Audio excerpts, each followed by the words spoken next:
pada hari ini kita akan bahas tentang, salah satu dari sumber hukum Islam yaitu, ijtihad. Kalau kita pahami dari isi atau pengertian ijtihad sendiri, secara bahasa arti ijtihad adalah ya artinya dia sebenarnya sebuah kata yang sudah mengalami derivasi atau perubahannya.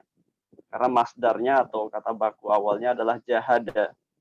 Dari kata jahada itu kemudian memiliki arti luas sekali dan,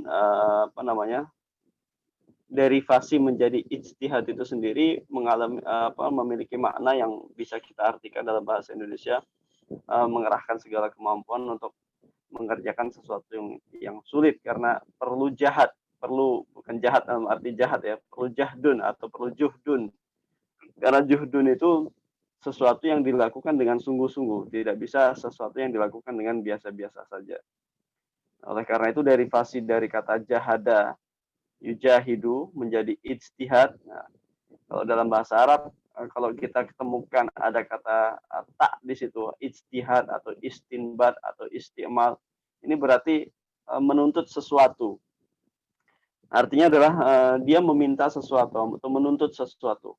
Nah, apa yang dituntut dalam kata ijtihad ini? Kalau dalam kata ijtihad ini yang dituntut adalah pengerahan segala upaya ini. Jadi untuk melakukan juhdun, ijtihad, itu berarti kita dituntut untuk melakukannya dengan sungguh-sungguh, dengan betul-betul, tentunya dengan kualitas yang tinggi dan performa yang tinggi kalau ingin melakukan ijtihad. Ini kalau dari sisi kata atau dari etimologinya. Sedangkan dari sisi maknanya atau istilahnya adalah penelitian dan pemikiran untuk mendapatkan sesuatu yang terdekat pada kitabullah. Artinya yang terdekat ini adalah sesuatu yang makna yang dekat, yang paling dekat yang dimaksud dengan ayat yang ada dalam Al-Quran. Karena kita tidak bisa menafikan bahwasanya ketika memahami satu ayat, kita memiliki perspektif yang berbeda-beda. Nah, ijtihad ini maksudnya adalah supaya ketika menghasilkan sesuatu, hasilnya itu tidak jauh dengan apa yang diinginkan di dalam Al-Quran.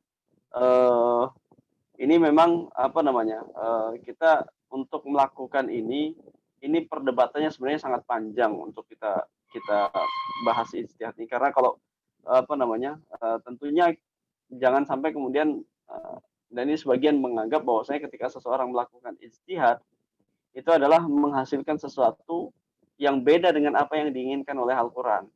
Sedangkan kita sendiri tidak bisa mengetahui 100% apa yang sebenarnya yang diinginkan oleh Al-Quran, kecuali melewati ya ijtihad itu, baik ijtihad ahli fikih maupun ijtihad ahli tafsir. Oleh karena itu, yang dimaksud dengan penelitian dan pemikiran untuk mendapatkan sesuatu di sini maksudnya adalah sesuatu yang berkaitan dengan hukum, yang terdekat dengan apa yang diinginkan oleh kitabullah atau syariah dan sunnah Rasul atau yang lainnya untuk memperoleh naskah atau teks atau makul atau pendapat yang logis yang masuk akal agar maksud dan tujuan umum dari hikmah syariah itu dapat ditemukan, yaitu yang berbentuk dengan maslahat. Nah, tentu tujuannya adalah maslahat.